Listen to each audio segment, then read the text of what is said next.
Hey guys, tonight we begin with a land of kings, fire temples, and empires so vast they made even the Romans slightly uncomfortable. The world of ancient Persia. Long before modern Iran, this was a place of towering palaces, golden capitals, and rulers who called themselves King of Kings. Which, to be fair, is a pretty confident job title. So before you get comfortable, take a moment to like the video and subscribe, but only if you genuinely enjoy what I do here. And let me know in the comments where you're tuning in from and what time it is for you. It's always fascinating to see who's joining us from around the world.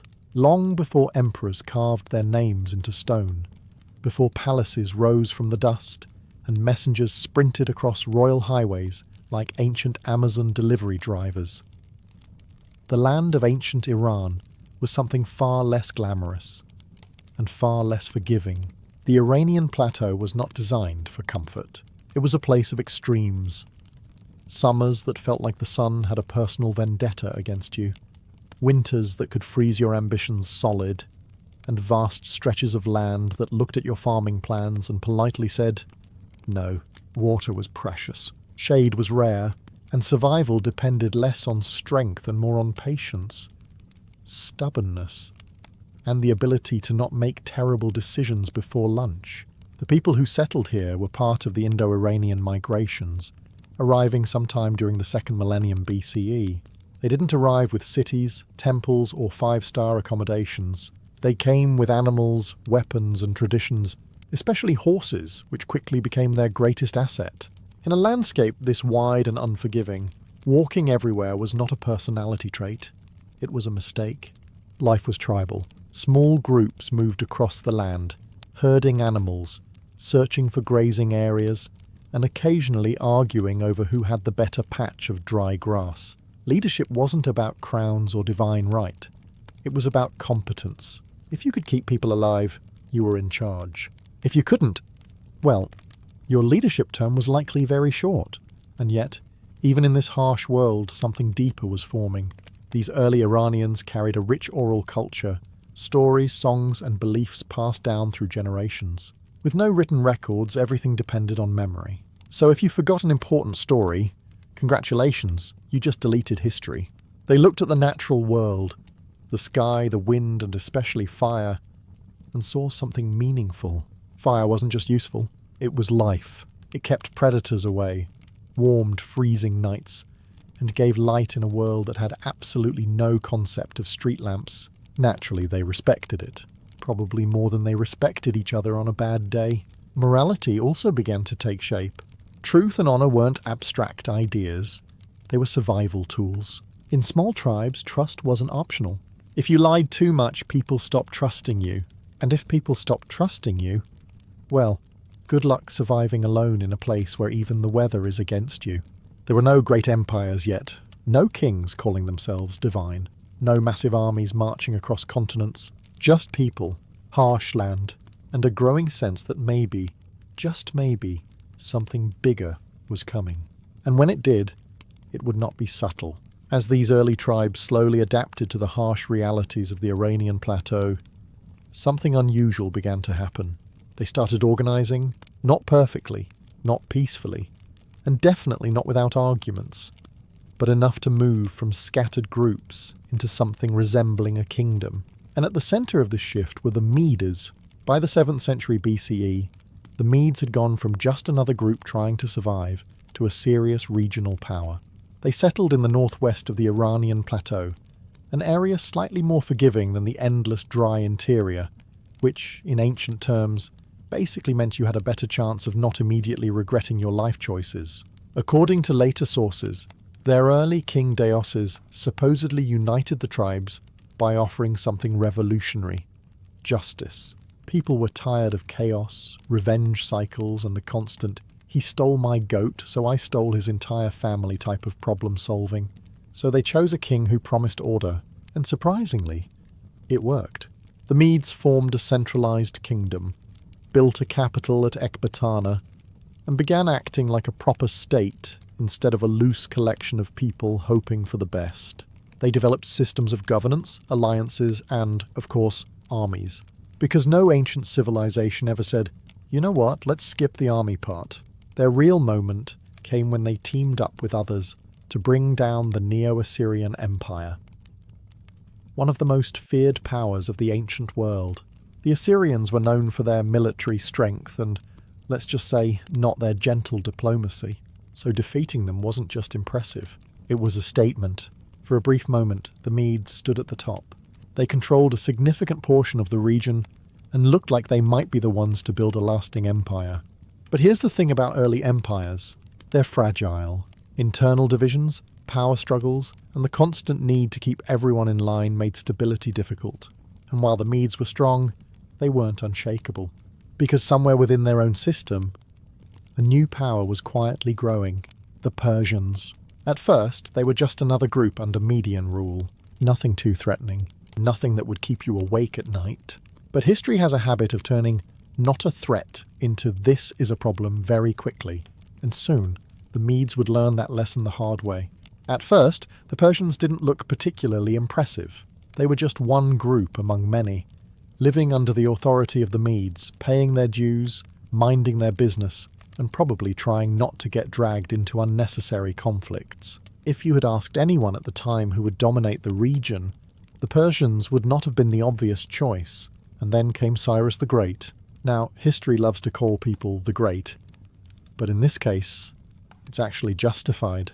Cyrus wasn't just another ambitious leader looking to grab power. He was something far more dangerous, a leader who understood both conquest and control. Around 550 BCE, Cyrus rebelled against the Medes, and not in a subtle, let's negotiate this over tea kind of way. This was a full-scale overthrow. The Median king, Astyages, was defeated, and just like that, the balance of power shifted. The Persians were no longer under anyone. They were in charge. But here's where Cyrus did something unusual. Something that set him apart from most conquerors. He didn't destroy everything. When Cyrus expanded his rule, he allowed conquered peoples to keep their customs, religions, and traditions. No forced cultural wipeouts, no unnecessary destruction. It was less submit or be crushed, and more submit, pay taxes, and carry on with your life, which, in the ancient world, was basically revolutionary. When he conquered Babylon, one of the greatest cities of the time, he didn't burn it or enslave its population. Instead, he presented himself as a liberator. He even allowed exiled groups, like the Jews, to return to their homeland. It was a masterclass in strategy, because people are much easier to rule when they don't hate you. Cyrus wasn't just building an empire through force. He was building loyalty, or at least something close enough to it that people didn't immediately plan rebellions every weekend. And it worked. In a relatively short time, Cyrus created what became known as the Achaemenid Empire, the largest empire the world had seen up to that point. From Anatolia to Central Asia, from Mesopotamia to the edges of India, Persia wasn't just expanding, it was taking over everything. And for the first time, the scattered, harsh lands of Iran were no longer just surviving. They were leading the world. With Cyrus the Great gone, you might expect the empire to wobble, collapse, or at least take a short break from conquering everything in sight. It did not. Instead, it kept growing. Under his successors, particularly Cambyses II, Persia expanded even further. Egypt, one of the oldest and most stable civilizations on Earth, was brought under Persian control, which is impressive because Egypt had been doing its own thing for thousands of years and wasn't exactly looking for new management. But Persia managed it anyway. At its height, the Achaemenid Empire stretched from Anatolia in the west to the Indus Valley in the east. It included Mesopotamia, Egypt, parts of Central Asia, and territories that covered 3 continents. This wasn't just an empire anymore. This was something new. For the first time in history, millions of people, speaking different languages, worshipping different gods, and living completely different lifestyles, were ruled under a single political system. And somehow, it didn't immediately fall apart, which honestly feels suspicious, because managing a single city is hard enough. Managing an empire this size? That's a logistical nightmare. You've got distant provinces, slow communication, local rebellions, and governors who may or may not be loyal depending on the day. So how did Persia handle it? With structure, the empire was divided into regions, each governed by officials responsible for maintaining order and collecting taxes. Local traditions were largely respected, which helped reduce resistance. People didn't feel like their entire identity was being erased, just slightly supervised. And then there was communication. The Persians developed systems that allowed messages to travel quickly across vast distances. Couriers moved along established routes, carrying information from one end of the empire to the other. It wasn't instant, obviously. No one was sending texts. But for the ancient world, it was incredibly efficient. The result? An empire that didn't just expand, it functioned, and for a moment it seemed unstoppable. But as with all large empires, the bigger it became, the harder it would be to control. And soon, someone would step in to test just how strong this system really was. If Cyrus the Great was the visionary and Cambyses II was the expansionist, then Darius the Great was the administrator, the man who looked at this massive, slightly chaotic empire and said, "All right, we need to get organized. Immediately. Because here's the truth. Conquering land is one thing. Keeping it is another. When Darius came to power, the empire was already enormous, but it was also unstable. Revolts had broken out in several regions, and the whole system was dangerously close to becoming a very large, very expensive disaster. So Darius did what any competent ruler would do. He fixed everything. First, he divided the empire into provinces known as satrapies. Each one was governed by a satrap, essentially a regional manager, but with significantly more power and slightly fewer performance reviews. Their job was to collect taxes, maintain order, and make sure no one was planning anything creative like a rebellion. But Darius didn't blindly trust them. He installed inspectors, often called the king's eyes and ears, who travelled across the empire, checking on these governors. Think of them as ancient auditors, except instead of sending emails, they reported directly to the king. And if something looked suspicious, it usually didn't end well for the person in charge. Then came taxes. Darius standardized them. Instead of random demands or sudden, "we need more gold this week" policies, each region had a fixed tribute based on its wealth and resources. It was predictable, structured, and, most importantly, efficient. And then there was infrastructure. Darius expanded the royal road, a massive network stretching across the empire. Messages could travel thousands of kilometers in a matter of days, thanks to a relay system of couriers. Herodotus famously described it as unstoppable. Neither snow, rain, heat, nor darkness kept them from their duty, which, frankly, is more dedication than most modern delivery services. Trade flourished, communication improved, control tightened. Darius also introduced a standardized currency, the Daric, making commerce across the empire smoother and more consistent. No more awkward, "I'll trade you 3 goats for that" negotiations. By the time he was done, the Achaemenid Empire wasn't just big. It was a system, a machine. Efficient, controlled, and remarkably stable for something that covered half the known world. But machines, no matter how well built, eventually face resistance. And in Persia's case, that resistance was waiting to the west. Once Darius the Great had turned the empire into a functioning machine, he did something every powerful ruler eventually does. He built something massive, just to make a point. That something was Persepolis. Now, this wasn't your average city. It wasn't meant to be crowded with merchants yelling about prices or farmers dragging carts through narrow streets. Persepolis was ceremonial, a stage, a place designed to impress, intimidate, and quietly remind everyone exactly who was in charge. And it worked. Built on a stone terrace, Persepolis rose above the surrounding land like it had something to prove. Massive staircases led up to grand halls, each decorated with carvings so detailed they practically told stories on their own. Delegations from across the empire were depicted bringing tribute, gifts, animals, precious materials, all marching in orderly lines toward the king. It was subtle. If by subtle you mean, look at how everyone answers to us. The Apadana, the great audience hall, was supported by towering columns, each topped with sculpted animals, bulls, lions, symbols of strength and authority. Walking into that space must have felt less like entering a building and more like entering a statement. And that was the point. Persepolis wasn't just architecture, it was propaganda.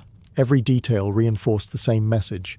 This empire is vast, organized, and unchallenged. People from different lands, wearing different clothing, speaking different languages, all unified under one ruler. Even the layout was intentional. The slow, wide staircases allowed visitors to approach with dignity, not rush in, which sounds respectful, but also meant you had plenty of time to think about how powerful the people at the top were. And then came the ceremonies. New Year celebrations, known as Nowruz, brought representatives from across the empire to Persepolis.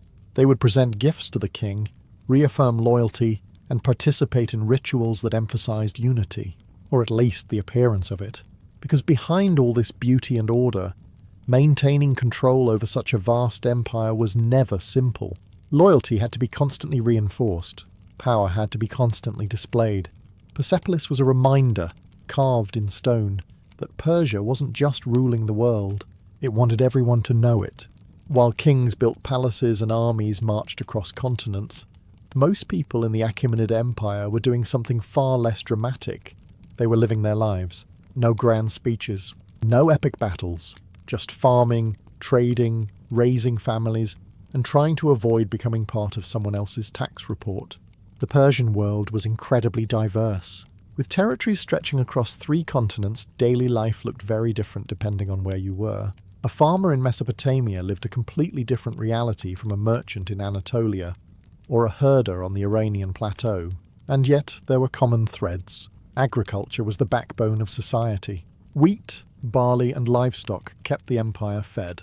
Irrigation systems, especially underground channels known as qanats, allowed water to be transported across dry regions, which, in a place where rain was unreliable, was basically the difference between survival and, well, that didn't go well. Cities were centres of trade and administration. Markets were busy, noisy, and full of goods from across the empire. Spices, textiles, metals. If you wanted something exotic, chances are someone had already imported it from a place you couldn't pronounce. Trade routes connected distant regions, allowing not just goods but ideas to travel. And unlike many empires, Persia didn't try to force everyone into a single cultural mould. Local customs were largely respected, which meant you could be Persian without actually being Persian. Social structure existed, of course. Nobles, priests, artisans, farmers, everyone had their place. But compared to some other ancient societies, there was a surprising level of flexibility. Skilled individuals could rise through service, especially in administration or the military. And then there was something the Persians took very seriously: truth. Lying wasn't just frowned upon, it was considered one of the worst things you could do. Ancient sources often mention that Persians were taught, from a young age, 3 things: to ride a horse, to shoot a bow, and to tell the truth, which is an interesting combination, because nothing says moral integrity quite like being able to gallop at full speed while armed. Family life was central. Households were tight-knit, with strong expectations around loyalty and honour. Women, especially in elite classes, could hold property and influence, though society was still largely patriarchal. Religion, of course, was everywhere, shaping behaviour, rituals, and daily decisions. But at its core, life in ancient Persia wasn't just about empire. It was about balance, between order and chaos, truth and lies, survival and ambition. And somehow, in a world this vast and complex, most people managed to find their place in it. If you really want to understand ancient Persia, you don't start with the kings. You start with the worldview, because beneath the armies, the palaces, and the carefully organised empire was something much more powerful. A belief system that shaped how people thought, acted, and judged the world around them.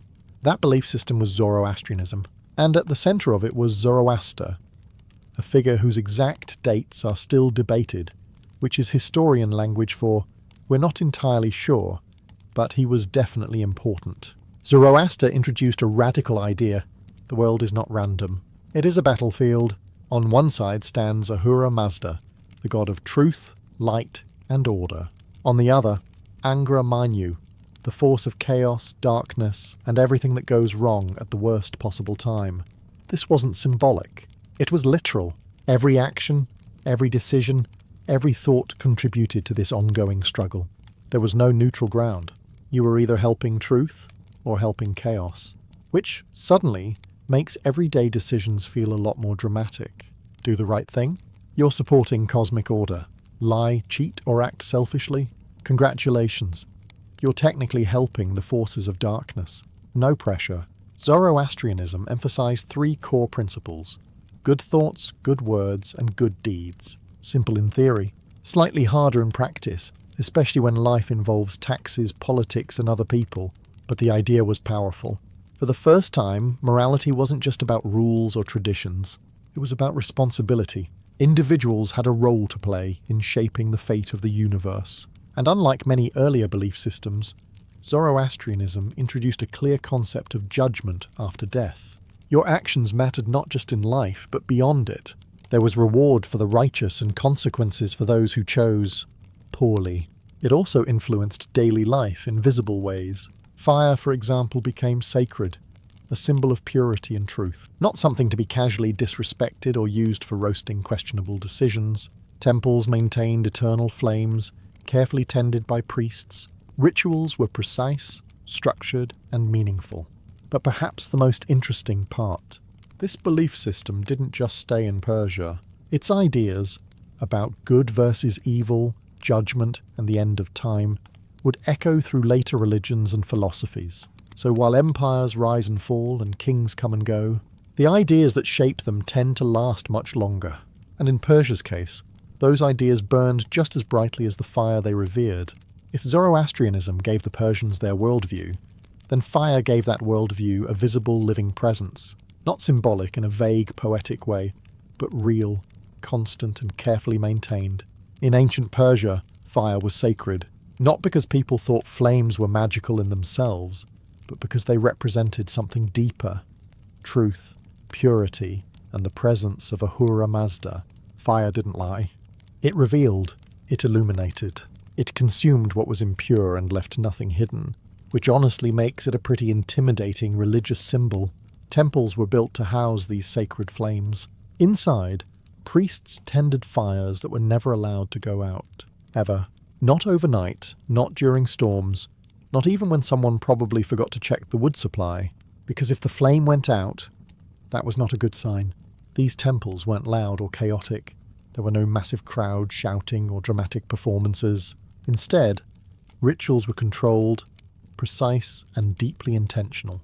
Priests known as magi followed strict rules of purity.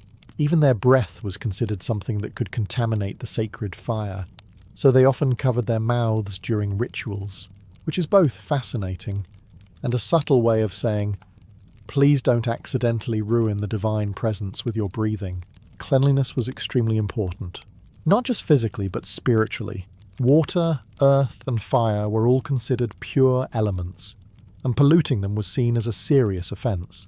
This extended into daily life in ways that might feel intense by modern standards. For example, dealing with the dead required special care. In Zoroastrian practice, corpses were considered impure because they were believed to be touched by decay and corruption. So instead of burial or cremation, bodies were placed in structures known as towers of silence, where they were exposed to the elements and scavenging birds. Not exactly comforting, but very practical. It avoided contaminating the sacred elements. Rituals also marked important moments in life: birth, adulthood, marriage, and death. Each step reinforced the idea that life was a journey shaped by choices, constantly moving between order and chaos. Even festivals had deeper meaning. Celebrations like Nowruz, the Persian New Year, weren't just about starting fresh. They symbolized renewal, light overcoming darkness, and the ongoing victory of good over evil. So while outsiders might have seen fire temples as mysterious or even strange, to the Persians they were a constant reminder that every day, in every action, the battle between truth and chaos was still being fought. And whether you realized it or not, you were part of it. For all its philosophy, tolerance, and impressive architecture, the Achaemenid Empire did not become the largest empire on earth by being polite. It had an army, a very good one. The Persian military wasn't just about brute force. It was about organization, adaptability, and scale. 3 things that tend to work well when you're trying to control half the known world. At its core, the army was incredibly diverse. Soldiers came from all across the empire. Persians, Medes, Egyptians, Babylonians, and many more. Each group brought its own weapons, armor, and fighting styles, which sounds chaotic, but Persia turned it into an advantage. Instead of forcing everyone into one rigid system, they used that diversity strategically. Archers, cavalry, infantry, each had a role, and when coordinated properly, they became far more effective than a uniform but limited force. But of course, no discussion of the Persian army is complete without mentioning the elite unit known as the Immortals. Yes, that was their actual name. Not exaggerated, not poetic, just confidently intimidating. The Immortals were an elite force of 10,000 soldiers who served as both the King's Guard and a key military unit. Their defining feature was simple. Their number never changed. If one soldier died, was injured, or even just had a bad day, he was immediately replaced. Always 10,000. No exceptions. To enemies, it must have looked like they literally couldn't be reduced. Which is great for morale. If you're on their side, Persian soldiers were well equipped, often carrying bows, spears, and shields made from wicker. Their armor wasn't as heavy as some of their opponents, which made them more mobile, useful when fighting across different terrains, from deserts to mountains. And then there was the cavalry. Persia excelled at mounted warfare. Horses had been part of their culture for centuries, and it showed. Fast, flexible, and capable of striking quickly, cavalry units gave Persia a major tactical advantage. But perhaps the most important strength of the Persian army wasn't its weapons or its numbers, it was its system. Supply lines, communication, coordination, all supported by the infrastructure built under rulers like Darius the Great. Armies could move efficiently, receive orders, and maintain control over vast distances, which in ancient warfare was half the battle. For a long time, this made Persia seem unstoppable. But eventually, every powerful system meets resistance, and in Persia's case, that resistance was small, stubborn, and very, very determined. For a long time, the Achaemenid Empire expanded with remarkable confidence. Kingdom after kingdom fell into place, provinces were organized, and the system held together. And then Persia looked west. Across the sea lay the world of ancient Greece, not a unified empire, but a collection of independent city-states, small, divided, often arguing with each other, which, on paper, should have made them easy to conquer. But history rarely follows the script you expect. The conflict began under Darius the Great, after Greek cities in Asia Minor revolted against Persian rule. Athens, in particular, decided to get involved, which, from Persia's perspective, was a bit like someone poking a very large, very organised empire with a stick. Darius responded the only way empires usually do. He sent an army. In 490 BCE, Persian forces landed near the town of Marathon. The expectation was clear: overwhelm the Greeks, crush resistance, and move on. Instead, the Greeks charged. Heavily armoured hoplites advanced at speed, closing the distance before Persian archers could fully exploit their range. Against expectations, the Greeks won. And just like that, Persia realised this wouldn't be as easy as it thought. Then came Xerxes I, Darius's successor, and a man who was not interested in half measures. In 480 BCE, Xerxes launched a massive invasion of Greece. We're talking hundreds of thousands of troops, bridges built across the Hellespont, and a logistical effort so large it probably gave someone a permanent headache. This was meant to end the problem, and at first it looked promising. At the narrow pass of Thermopylae, a small Greek force, led by Leonidas I, attempted to hold back the Persian advance. They were eventually overwhelmed, but their resistance became legendary. Then came the sea. At the Battle of Salamis, the Greeks used their knowledge of the narrow straits to outmaneuver the larger Persian fleet. What should have been a decisive Persian victory turned into a costly defeat. And just like that, momentum shifted. Persia was still powerful, still vast, still capable, but it had met something new, an enemy that refused to behave predictably. The wars didn't destroy Persia, not even close, but they did something just as important. They proved that even the greatest empire in the world could be challenged. And once that idea exists, it doesn't go away. For generations, the Achaemenid Empire had stood as the dominant power of the known world. It had survived revolts, internal struggles, and even the stubborn resistance of the Greeks. It was still vast, still wealthy, still impressive, but underneath that strength, cracks had begun to form. By the 4th century BCE, the empire was no longer as unified as it once had been. Court politics had grown complicated. Regional loyalty wasn't always guaranteed, and the central authority wasn't as sharp as it had been under rulers like Darius the Great. And then, from the west, came a problem Persia could not ignore: Alexander the Great. Now, at first glance, Alexander didn't look like someone who should be able to take down the largest empire on earth. He was young, his kingdom of Macedon was relatively small compared to Persia, and his army, while highly trained, was significantly outnumbered. But Alexander had something Persia underestimated: momentum and a very aggressive personality. In 334 BCE, he crossed into Asia Minor and began his campaign against Persia. His first major victory came at the Battle of Granicus, where he defeated Persian forces and opened the door into the empire. Then came Issus. Here, Alexander faced Darius III directly. Despite having a larger army, Darius found himself outmaneuvered.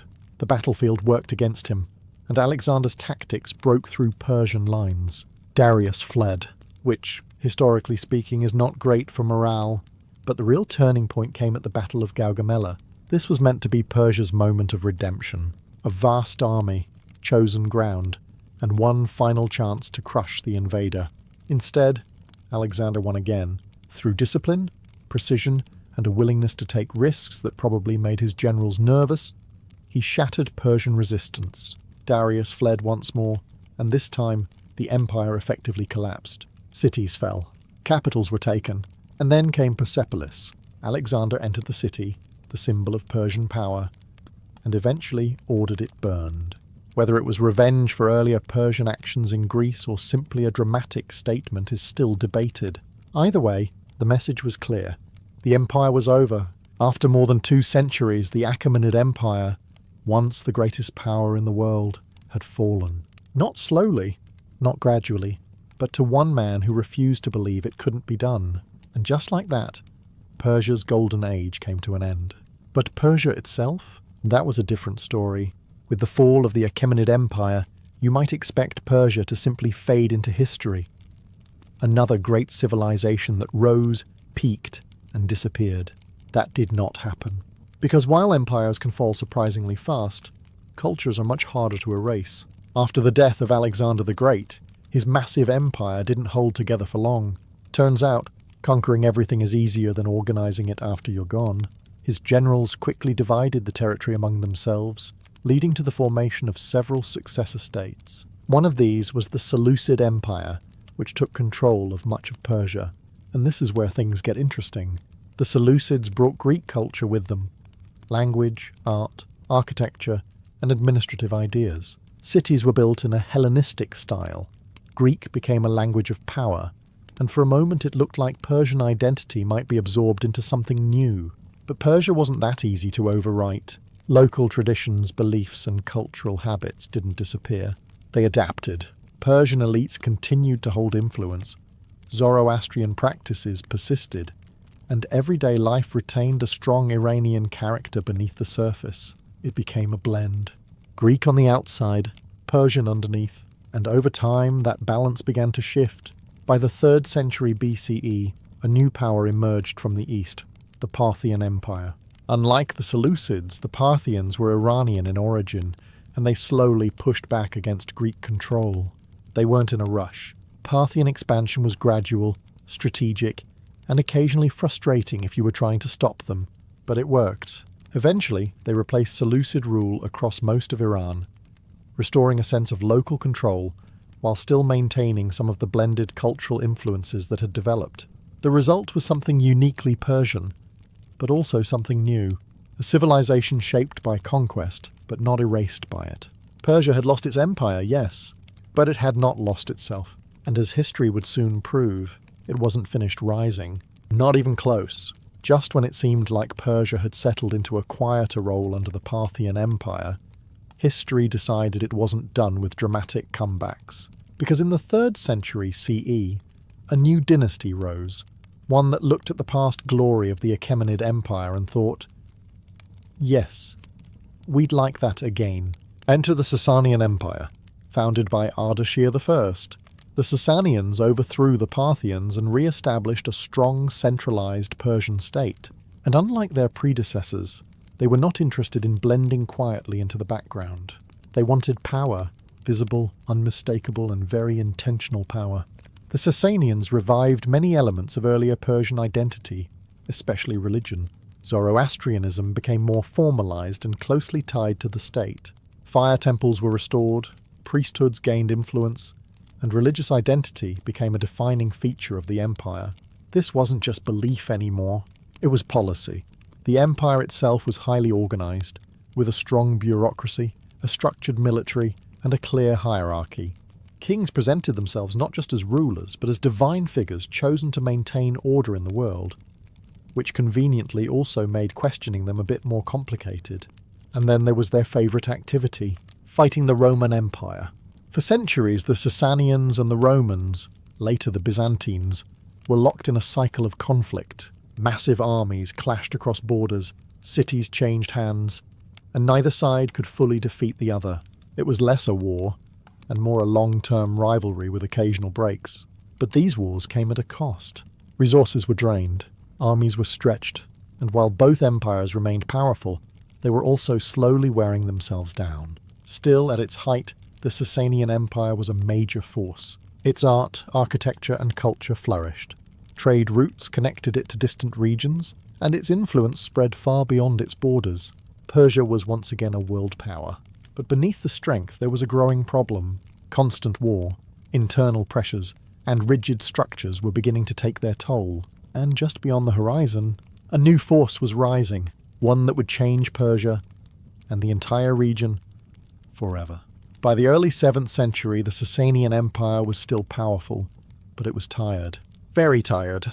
Decades of exhausting wars with the Byzantine Empire had drained resources, weakened the military, and stretched the empire to its limits. Victories had come, losses had followed, and the cycle repeated until even success started to feel expensive.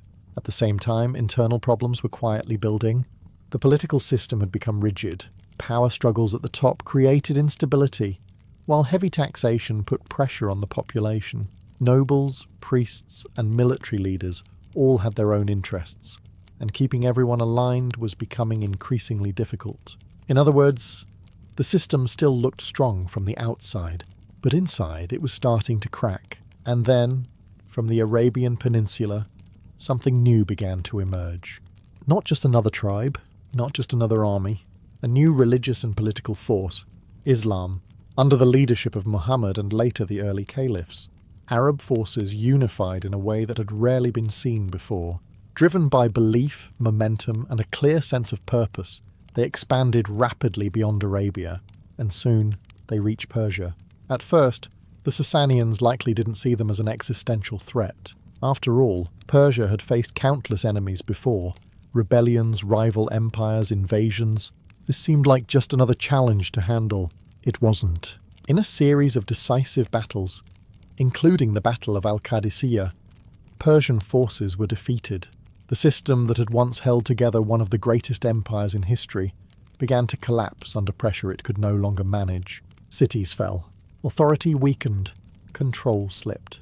And by the mid-7th century, the Sasanian Empire was gone. Not gradually, not symbolically. Gone. But here's the important part. Persia did not disappear, just as it had after Alexander. Persian culture adapted. It absorbed new influences, reshaped itself, and continued to exist, now within a framework that would redefine the region. Languages evolved. Traditions blended. Identity shifted. But the legacy of ancient Persia, its ideas, its systems, its worldview, did not vanish. It lived on, beneath the surface, influencing everything that came after. And that is what Iran was like before Islam. A world of fire temples and cosmic battles, of kings and vast empires, of ideas that would echo far beyond their time. And even after everything changed, you can still see it.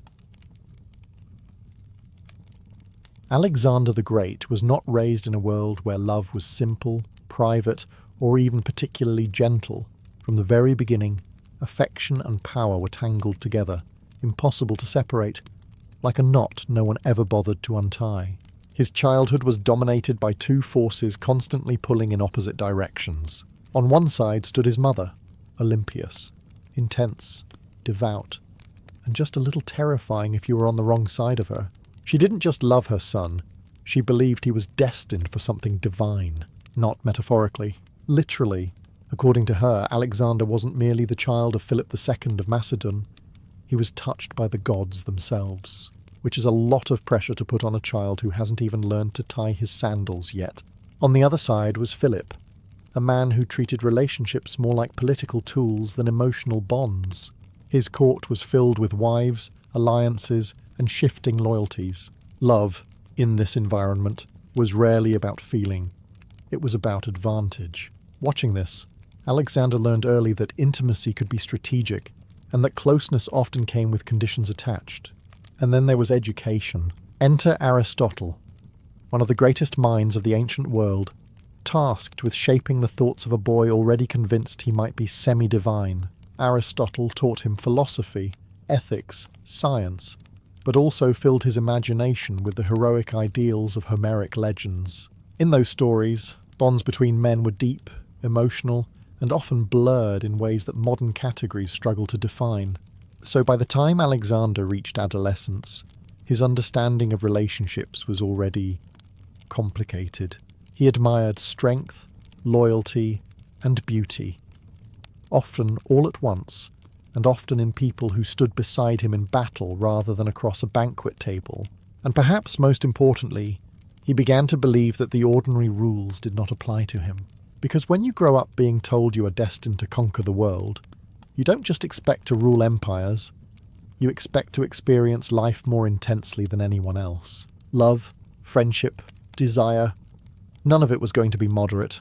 For Alexander, even at a young age, everything was already beginning to move toward excess. If there was one person who stood at the centre of Alexander the Great's emotional world, it was Hephaestion, not a wife, not a political ally, not a passing figure in the chaos of conquest, but something far deeper and far more difficult to neatly define. They met as boys, growing up in the same elite Macedonian circles, trained together, educated together, possibly even under Aristotle. From the start, there was a natural symmetry between them. Hephaestion was not just another companion, he was the one who understood Alexander without explanation. And in a world where Alexander was constantly being told he was different, greater, destined, almost divine, that kind of understanding was rare and dangerously valuable. Ancient sources are frustratingly vague, which usually means one thing: whatever existed between them didn't fit neatly into acceptable categories of the time. Some writers compared their bond to that of Achilles and Patroclus, the legendary pair from Homer's Iliad. And that comparison wasn't accidental. Alexander idolized Achilles to an almost obsessive degree, and it's hard not to notice how closely he mirrored that relationship in his own life. So what were they exactly? Close friends? Certainly. Political partners? Definitely. Something more? That's where historians start to argue, and where things get interesting. What we do know is this: Hephaestion held a position no one else could touch. He was trusted with military command, diplomatic missions, and access to Alexander himself that bordered on exclusive. While others had to earn favour, Hephaestion simply had it. And Alexander did not hide that. In fact, he elevated Hephaestion in ways that made other commanders deeply uncomfortable. There were moments when it became clear that loyalty to Alexander also meant accepting Hephaestion's influence, which, naturally, created tension. Macedonian elites were used to hierarchy, but not to one man being untouchable.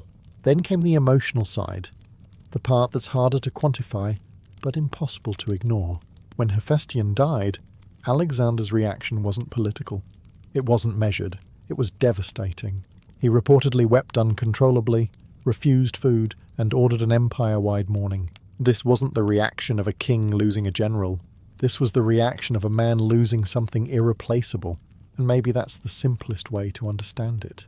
In a life filled with conquest, ambition, and excess, Hephaestion was the one constant, the one relationship that didn't need to be negotiated, arranged, or conquered, which, ironically, made it the most powerful of all.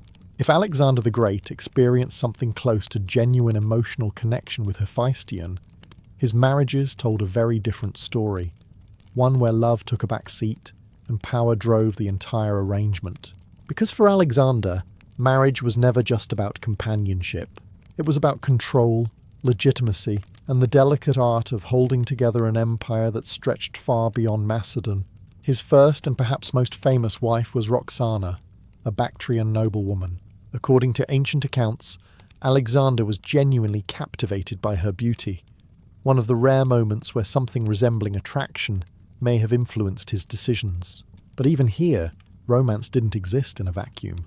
By marrying Roxana, he secured loyalty in a newly conquered region, turning a potential rebellion into a political alliance. So yes, he may have admired her, but he also knew exactly what he was doing. And then things escalated.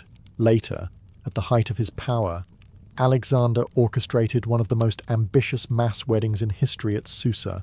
In a single grand ceremony, he and many of his officers married Persian noblewomen.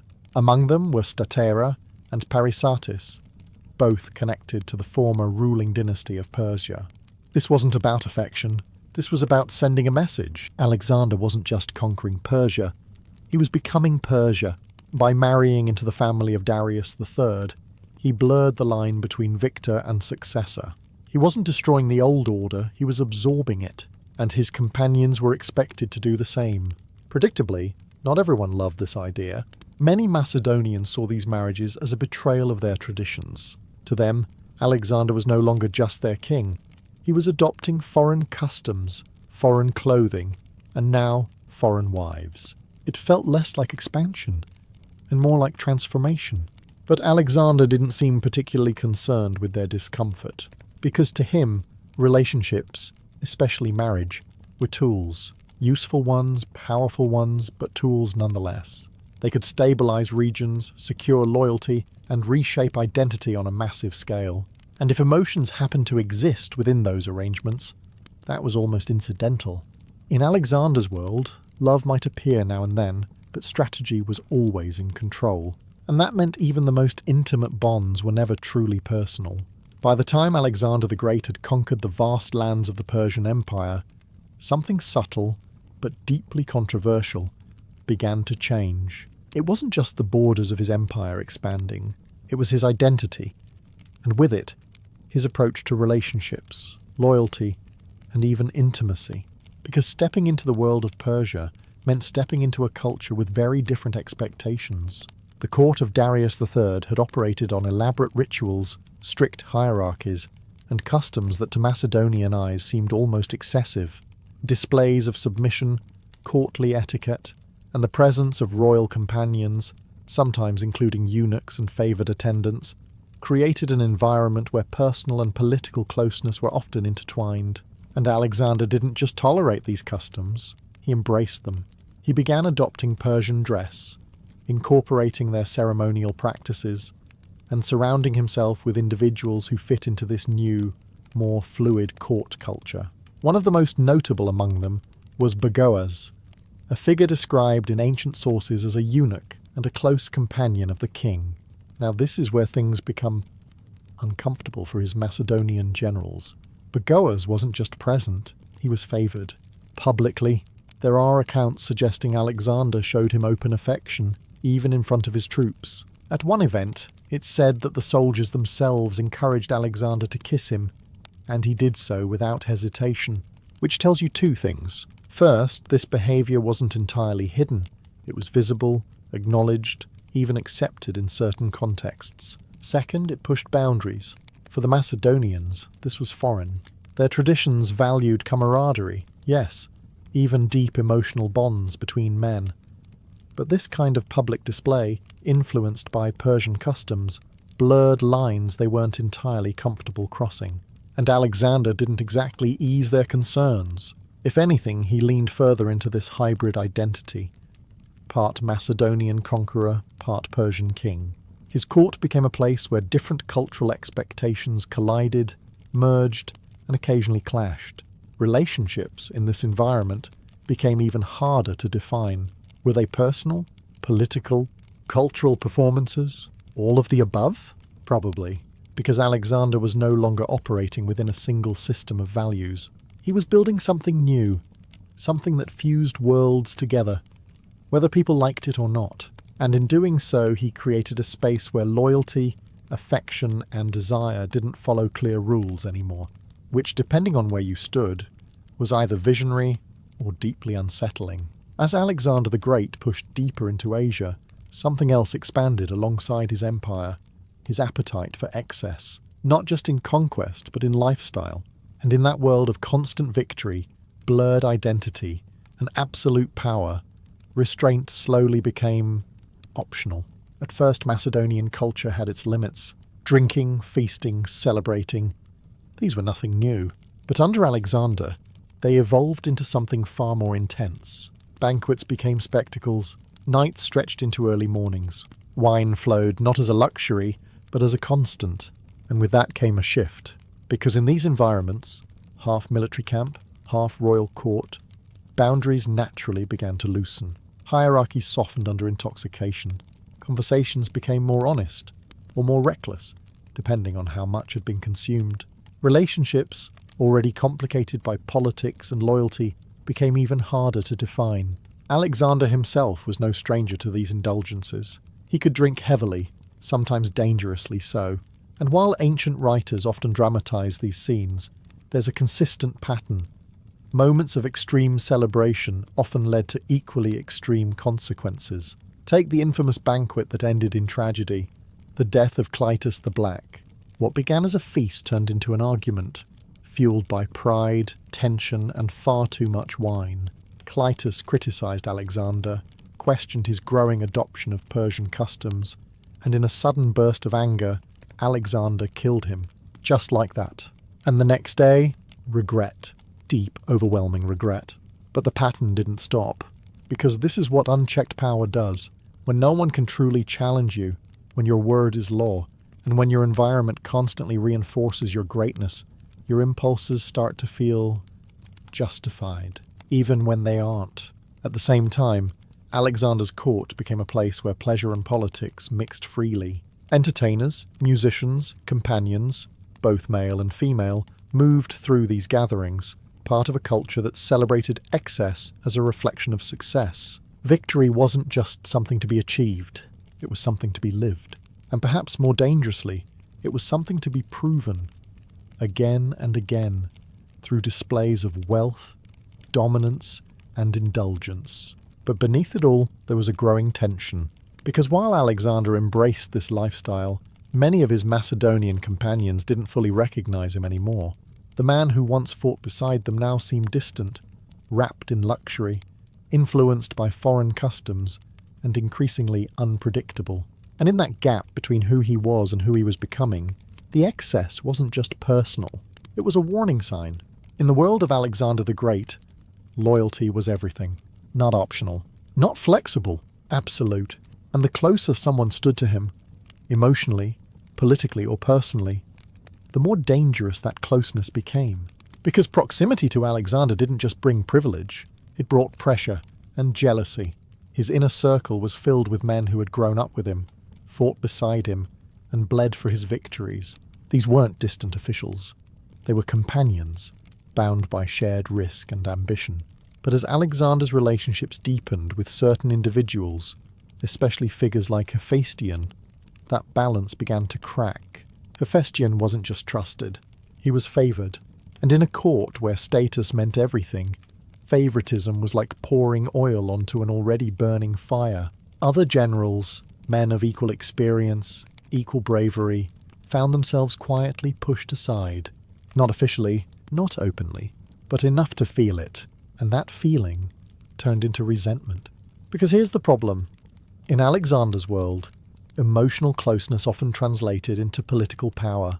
If he trusted you, you gained influence. If he admired you, doors opened. And if he loved you, whatever that meant in his context, you stood above the rest, which made every relationship a competition, whether anyone admitted it or not. Even smaller moments carried weight. A glance, a gesture, an invitation to a private conversation. These things were observed, interpreted, sometimes exaggerated. In a court this intense, nothing was ever just personal. Everything was political, and that meant relationships were constantly under pressure, not just from Alexander himself, but from everyone watching.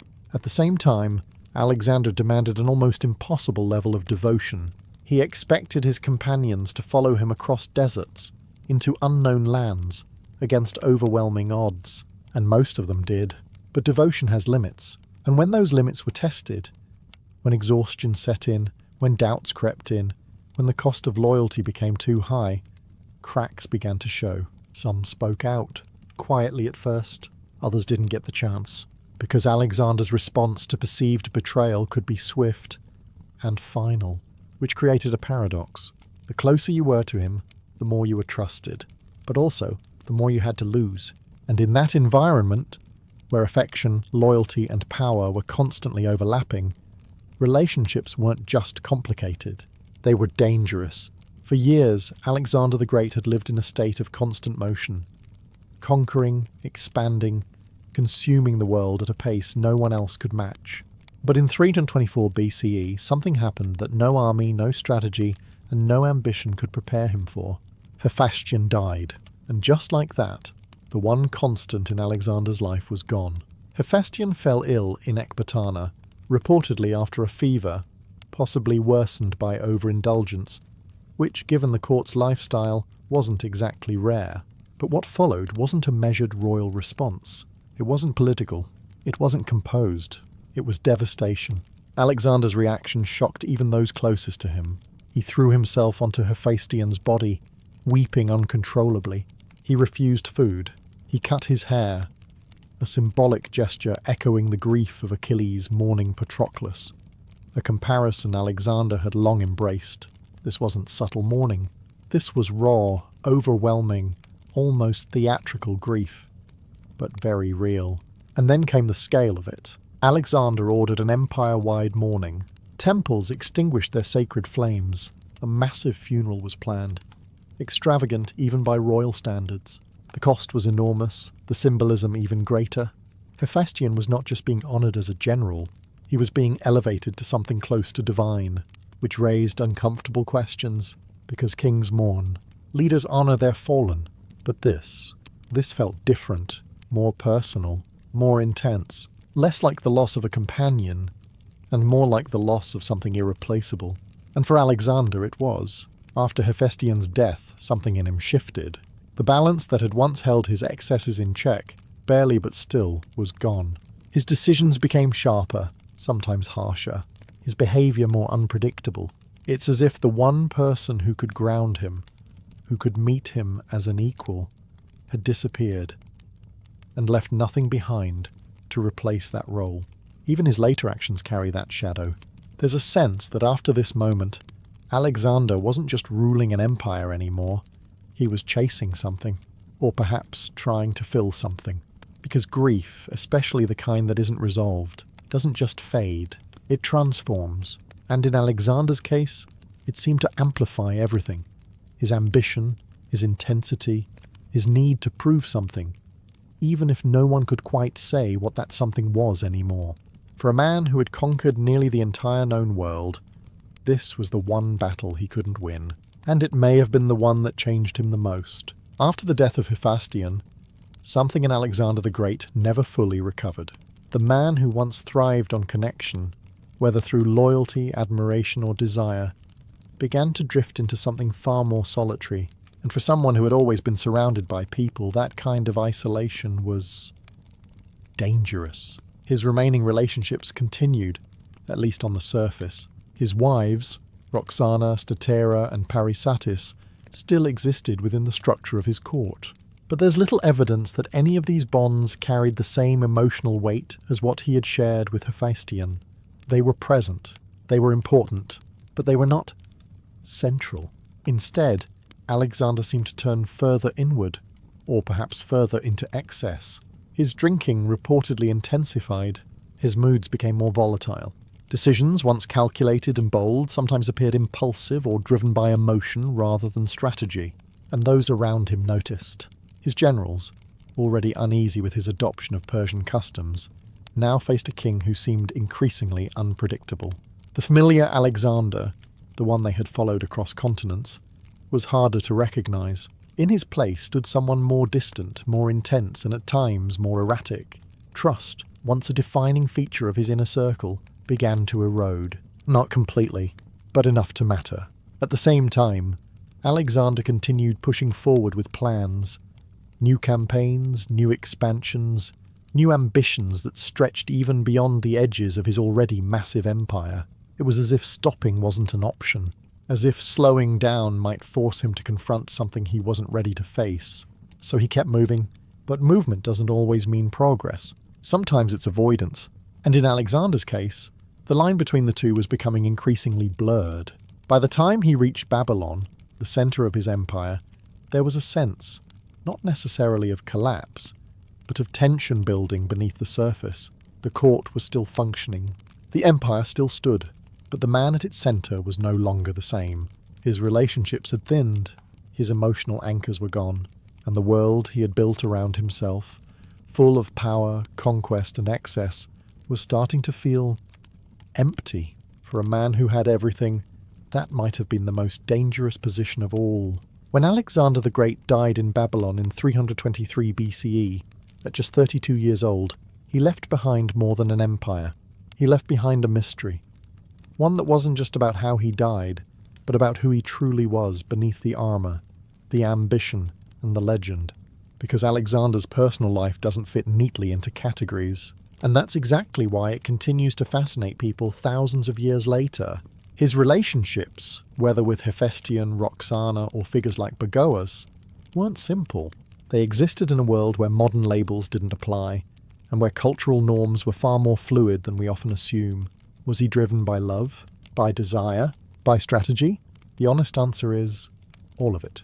At different times, for different people, under different circumstances, and that's what makes his story so compelling. Alexander lived in extremes. He didn't just conquer lands, he absorbed cultures, reshaped identities, and blurred boundaries wherever he went.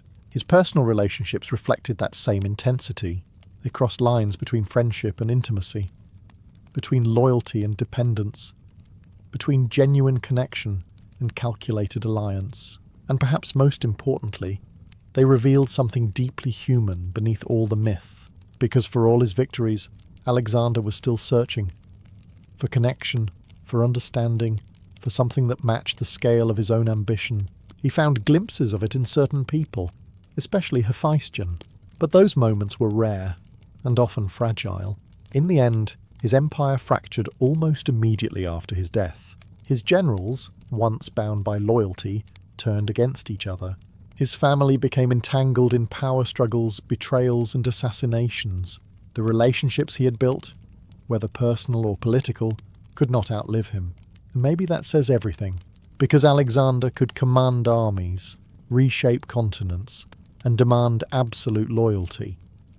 But even he couldn't create something permanent out of relationships that were constantly under pressure from power, ambition, and excess. So what remains is not a clear picture, but a complex one. A man who loved deeply but not simply, a ruler who used relationships, but was also shaped by them, and a legacy that refuses to be reduced to a single definition, which, in a strange way, might be the most honest reflection of Alexander himself.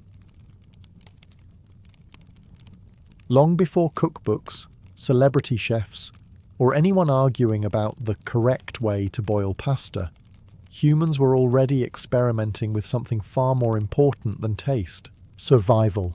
The earliest kitchens were nothing like what you're imagining. No counters, no utensils neatly arranged, no comforting smell of baked bread drifting through a stone house. Instead, picture open fires flickering in caves or simple shelters, surrounded by smoke that probably made everyone's eyes burn like they had just made a very bad life decision. But that fire changed everything. Before cooking, food was tough, raw, and often dangerous. Meat had to be chewed endlessly, plants could be toxic, and digestion was, let's just say, inefficient. Once humans learned to control fire, something remarkable happened. Food became softer, safer, and easier to eat. Suddenly meals weren't just about surviving the day. They became something you could actually experience. And like most great discoveries, it probably wasn't planned. Maybe someone dropped meat into a fire by accident. Maybe someone was hungry enough to try anything. Either way, once people realized that cooked food tasted better and didn't fight back quite as much, they weren't going back. From there, things evolved quickly. Early humans began building simple hearths, controlled fire pits that became the center of daily life. These weren't just for cooking, they were gathering places, social hubs, the original group chat, except instead of typing, you were staring into flames and hoping your dinner didn't burn. Cooking also introduced something unexpected: creativity. At first it was basic: roast meat over fire, heat plants, try not to poison yourself. But slowly, humans began experimenting, wrapping food in leaves, burying it in hot ash, even using heated stones to cook liquids. It wasn't refined, but it was clever. And most importantly, it was shared. Because cooking is never just about food. It's about people sitting around a fire, waiting, talking, watching, learning. Recipes weren't written down. They were passed through observation, through repetition, through that one person who insisted they knew a better way to cook everything. So while ancient kitchens may look primitive to us, they represent something far bigger. They were the beginning of culture, because the moment humans stopped just eating and started cooking, they weren't just feeding their bodies anymore. They were creating experiences. And once that started, there was no turning back. Once humans figured out that fire could turn survival into something slightly more enjoyable, the next logical step was inevitable. Someone, somewhere, decided to get organized about it. Welcome to ancient Mesopotamia, the land between the rivers, often called the cradle of civilization, and more importantly for our purposes, the place where cooking finally started to look like actual cooking. Because this is where things get serious. Unlike earlier societies, Mesopotamians didn't just cook, they wrote things down. And among those records were some of the oldest known recipes in human history, etched into clay tablets. Not exactly a glossy cookbook, but still a massive upgrade from just throw it in the fire and hope. These weren't simple instructions either. They described stews, rich, slow-cooked mixtures of meat, vegetables, herbs and spices.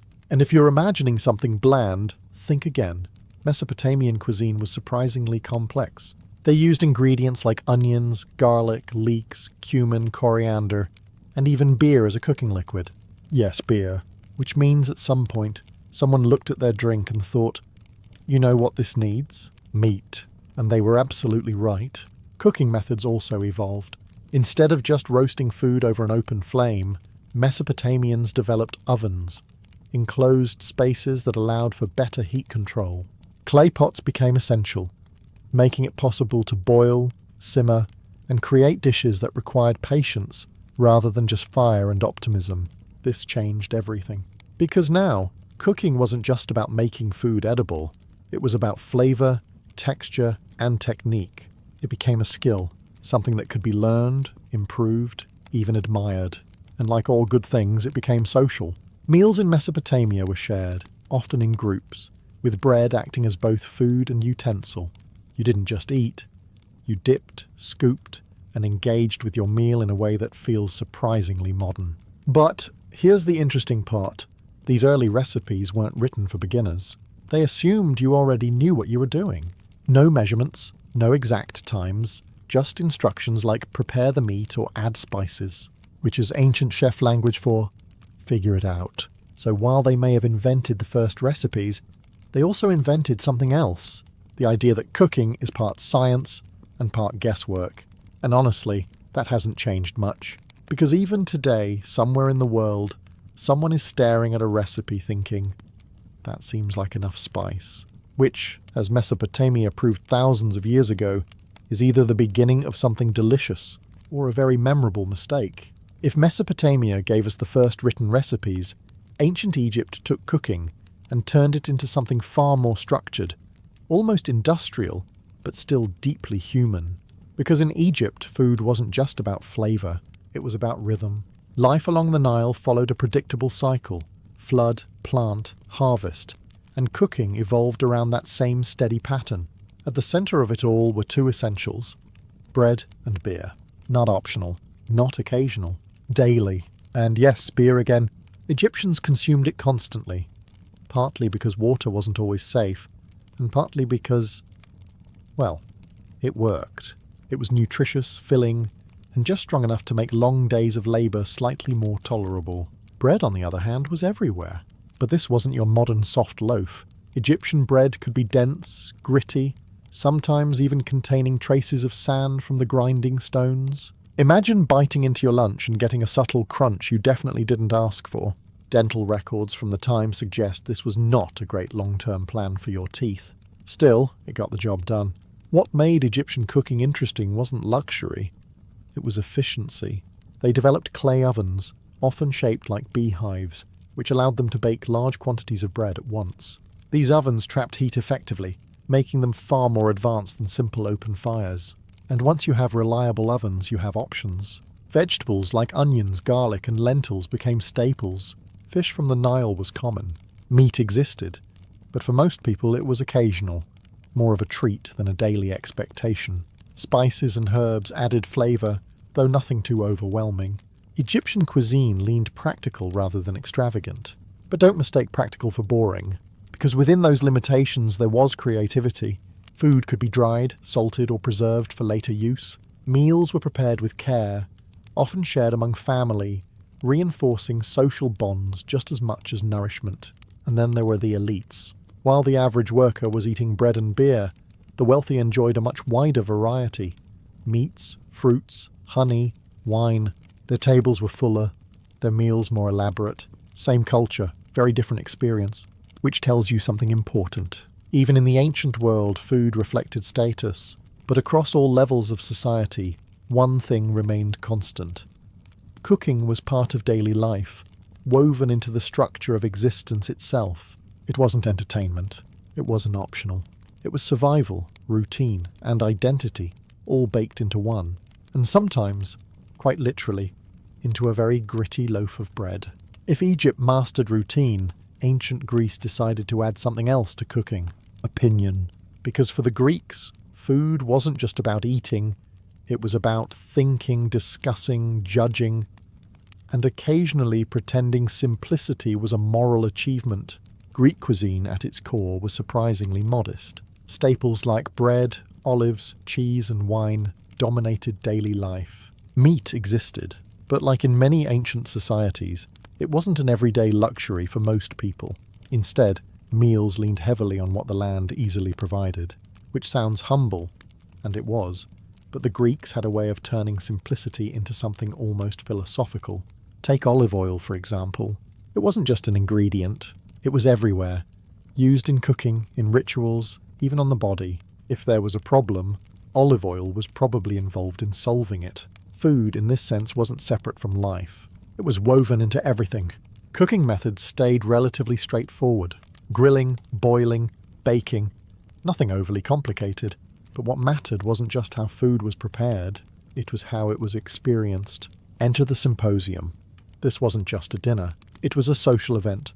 Part meal, part intellectual gathering, part controlled chaos depending on how much wine was involved. Men would recline, eat, drink diluted wine, and discuss everything from politics to philosophy to, occasionally, things that made a lot less sense after the third cup. And this is where food becomes something more, because in Greece, eating was tied to conversation. Meals were slow, shared, interactive. You weren't just consuming food, you were participating in a social ritual. Even the way they approached luxury was interesting. Spartan culture, for example, took simplicity to an extreme. Their famous black broth was, well, let's just say it prioritized nutrition over enjoyment. Other Greeks reportedly found it almost inedible, which didn't stop Spartans from treating it like a badge of honor. Meanwhile, in places like Athens, cuisine could be more refined, with access to imported ingredients and more variety. Same civilization, very different tastes. And that contrast mattered, because Greek cooking wasn't just about what you ate, it reflected who you were. Your region, your status, your values. Were you disciplined and austere, or relaxed and indulgent? Your plate answered that question before you even spoke. So while Greek food might seem simple on the surface, it carried something deeper. It wasn't trying to impress you with complexity. It was inviting you to sit down, eat slowly, and, very importantly, have an opinion about it. If the Greeks turned food into philosophy, the Romans looked at that idea and said, "That's nice, but what if we made it bigger, louder, and just a little bit excessive?" Because Roman cooking didn't just evolve, it expanded massively. In the crowded streets of ancient Rome, food wasn't confined to homes. In fact, many people didn't even have proper kitchens. Instead, they relied on street vendors, small shops, and fast food-style establishments known as thermopolia. Essentially, the ancient version of grabbing something quick on your way home. And yes, this was real street food. Hot meals served in clay pots, ready to eat, stews, bread, lentils, sausages, simple, filling, and available to anyone with a few coins. If you think modern fast food is a recent invention, the Romans would like a word. But that's only one side of the story. Because while the average Roman was eating something practical from a street counter, the elite were doing something very different. They were hosting banquets. Not normal dinners, performances. Roman elite dining was about display. Wealth, status, and power were all communicated through food. Dishes became more elaborate, more exotic, sometimes bordering on absurd. Ingredients were imported from across the empire. Flavors were intensified with sauces, spices, and one very famous addition, garum. Now, garum deserves a moment. It was a fermented fish sauce, strong, salty, and absolutely everywhere in Roman cuisine. Imagine something between fish sauce and, well, something you're not entirely sure you want to imagine. But Romans loved it. They poured it over everything, and if that sounds intense, it gets better. Some banquets included multiple courses, unusual combinations, and dishes designed to surprise guests. Not always in a good way. There are accounts of extravagant presentations, where the goal wasn't just to feed people, but to impress or overwhelm them. Because in Rome, food wasn't just about taste. It was about dominance. If you could serve rare ingredients, complex dishes, and endless courses, you were proving something. Not just that you were rich, but that you had access to the entire empire. And the contrast between rich and poor couldn't have been clearer.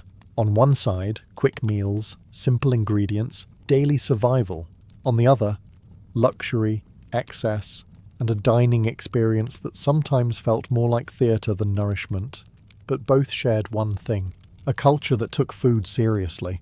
Whether you were eating standing at a street stall or reclining at a banquet, food in Rome wasn't just fuel, it was identity, and sometimes a very strong-smelling one. While the Romans were turning food into spectacle, ancient China was quietly doing something else entirely. They were perfecting it. Because in early Chinese civilization, cooking wasn't just about taste or survival. It was about balance, harmony, control, the idea that food could influence not just your body, but your entire state of being. And unlike the trial and error chaos you might imagine in earlier kitchens, Chinese cooking developed with remarkable precision. Techniques mattered, cutting mattered, timing mattered. Everything had a purpose. From early on, Chinese cooks began using tools and methods that feel surprisingly modern. Woks for fast cooking, steaming baskets for gentle heat, fermentation for preservation and flavour. Instead of relying on heavy roasting or long boiling alone, they explored different ways to manipulate heat and texture, which meant food wasn't just cooked, it was crafted. Ingredients were carefully selected and combined to achieve balance. Hot and cold, soft and crunchy, light and rich. This wasn't random. It was intentional, influenced by philosophical ideas about harmony and nature. Even seasoning followed this logic. Rather than overwhelming dishes with a single strong flavour, Chinese cuisine often layered tastes, salty, sweet, sour, bitter, creating something more complex, but also more controlled. And unlike Roman excess, where more often meant better, here restraint was part of the skill. Knowing when to stop was just as important as knowing what to add. Cooking spaces also reflected this organisation. Kitchens were structured, tools were specialised, and methods were repeatable.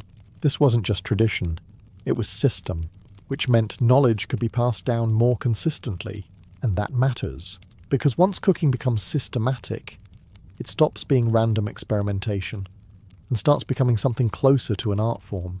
At the same time, food remained deeply social. Meals were shared, dishes placed at the centre, encouraging everyone to take part. Eating wasn't individual, it was collective. You didn't just prepare food for yourself, you prepared it for the group, which reinforced something important. Cooking wasn't just about feeding people, it was about connecting them, and perhaps that's the biggest difference. While other civilizations used food to display power or status, ancient China treated it as a reflection of harmony between people, between flavors, and between the individual and the world around them. Which, if you think about it, is a much quieter kind of sophistication, but no less powerful.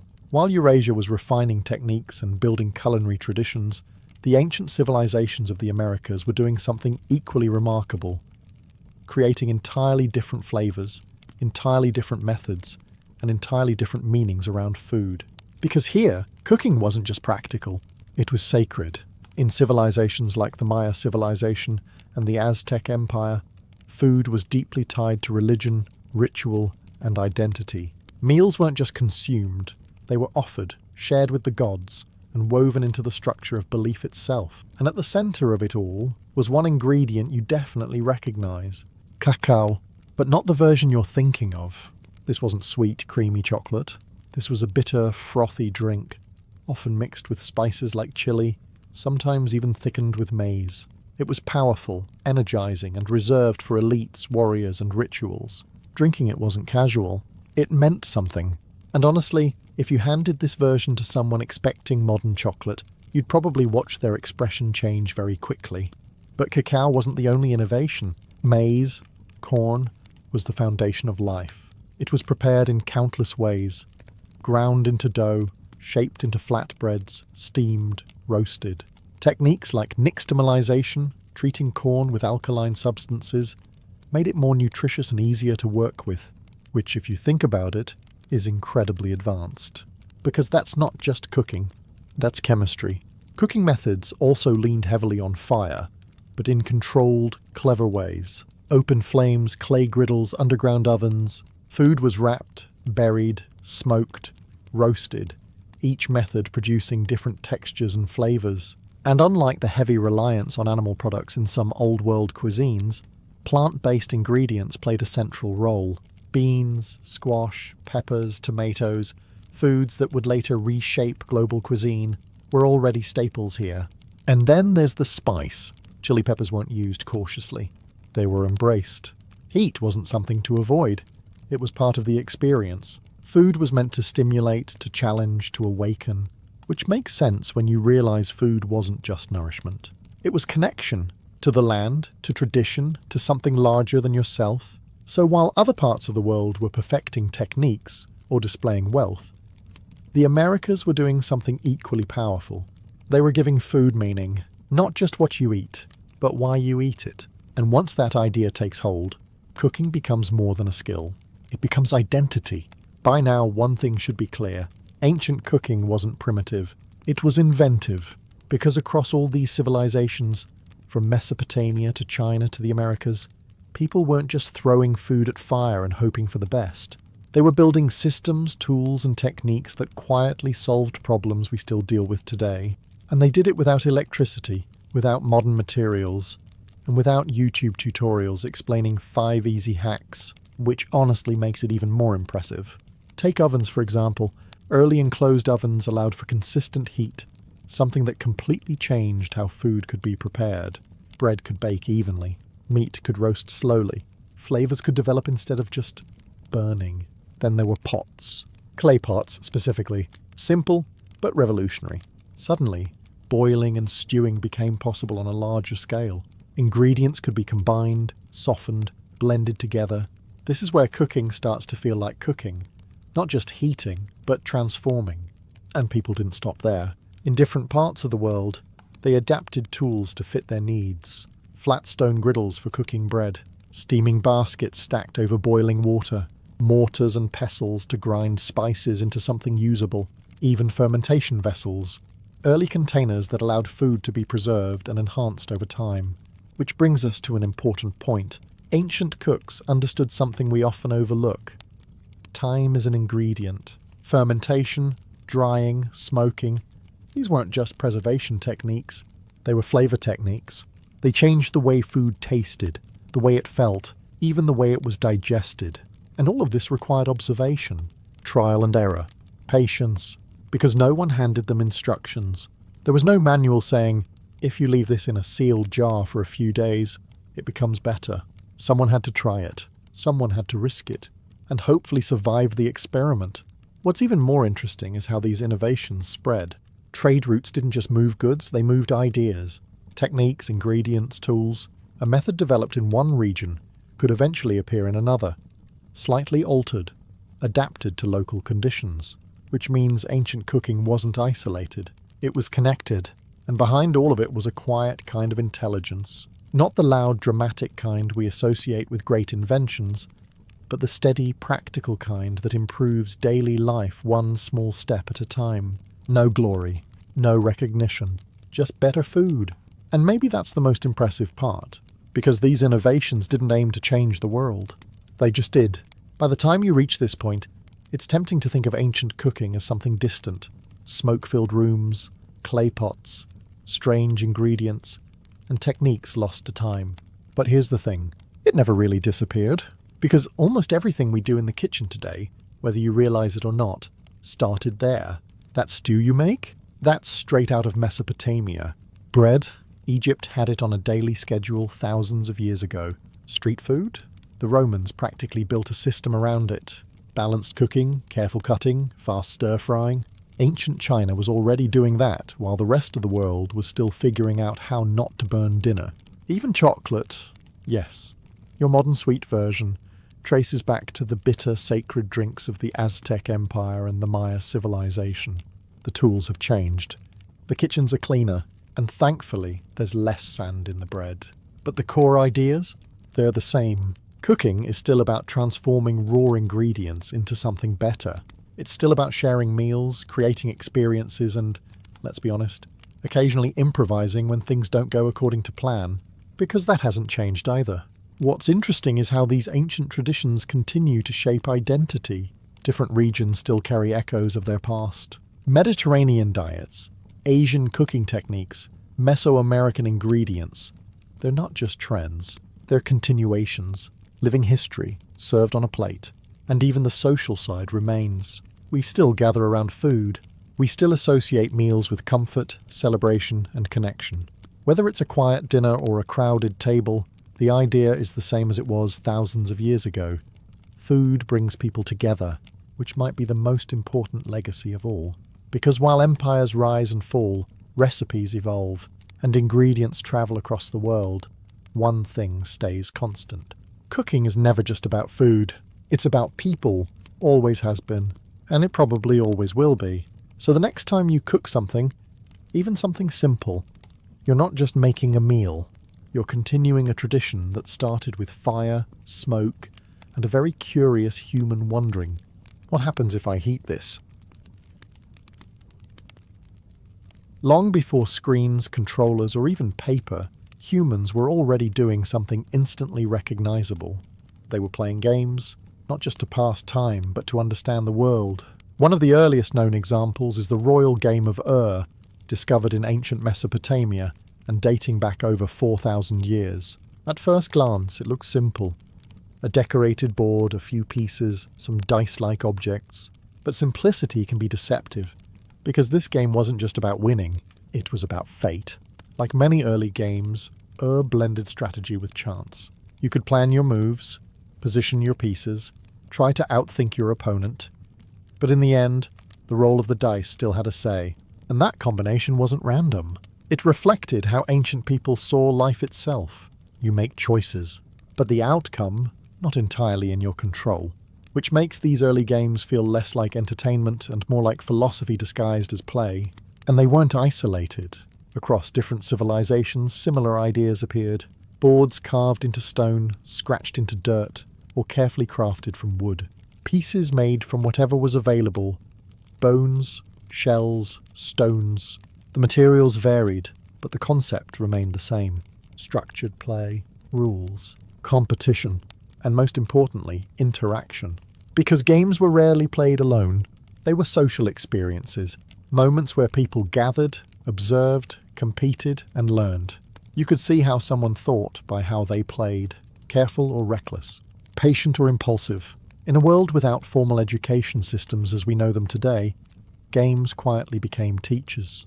They trained memory, strategy, decision-making, even emotional control, because losing has always been part of the experience. And apparently, humans have been dealing with that frustration for thousands of years. What's also interesting is where these games appeared, not just in homes, but in temples, public spaces, and even burial sites. Some boards were placed in tombs, suggesting that games weren't just for the living. They were meant to accompany people into the afterlife, which raises an interesting idea. Maybe these games weren't just about passing time. Maybe they were about preparing for something beyond it. Either way, one thing is clear. From the very beginning, humans didn't just survive. They played, and in doing so, they created something that would outlast empires, languages, and even entire civilizations. A simple idea, move a piece. Follow the rules, and see what happens next.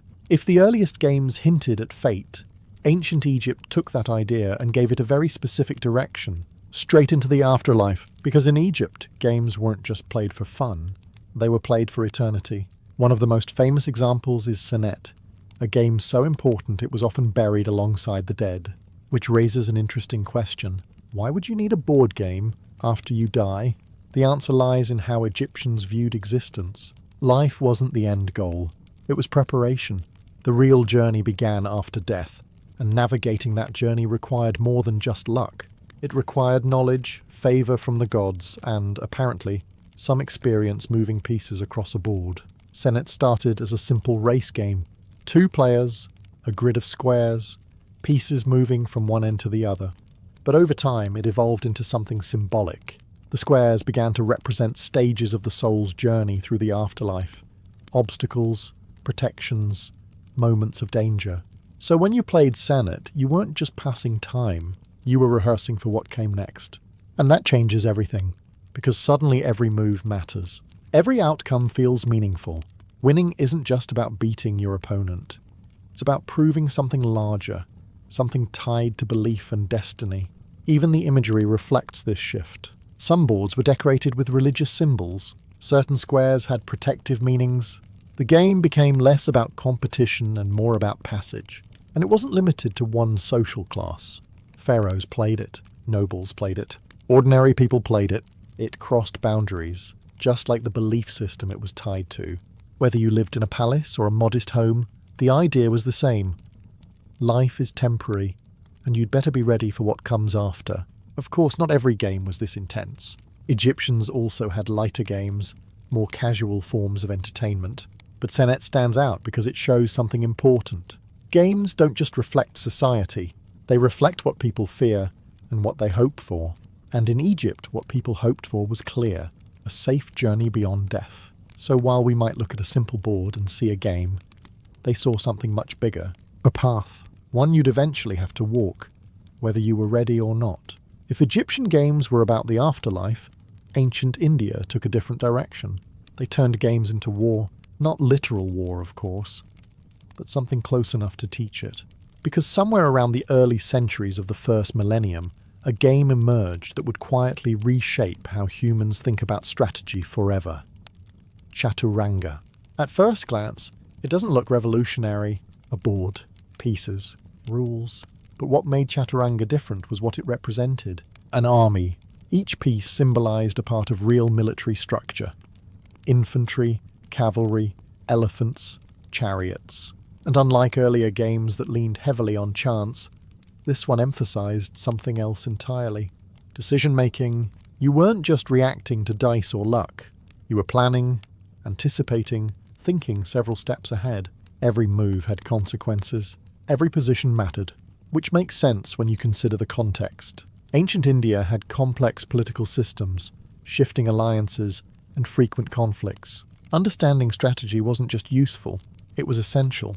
And Chaturanga became a way to simulate that reality in a controlled environment. A battlefield you could reset, lose, learn, and try again. And that's powerful, because for the first time, a board game wasn't just reflecting life, it was training you for it.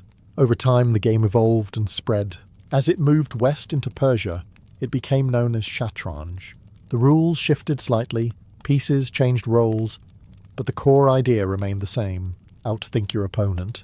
Eventually, this lineage would lead to something you definitely recognize: chess. But here's the interesting part. Even in its earliest form, the foundation was already there.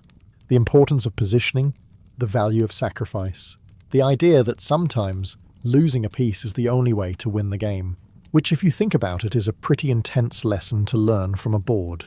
And just like earlier games, Chaturanga wasn't purely about entertainment. It was intellectual, educational, a reflection of how power worked in the real world.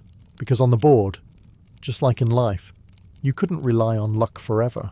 At some point, you had to think, plan, adapt, and accept that one wrong move could change everything. Which might explain why, thousands of years later, people are still sitting across from each other, staring at a board, silently thinking, this seemed easier a few moves ago.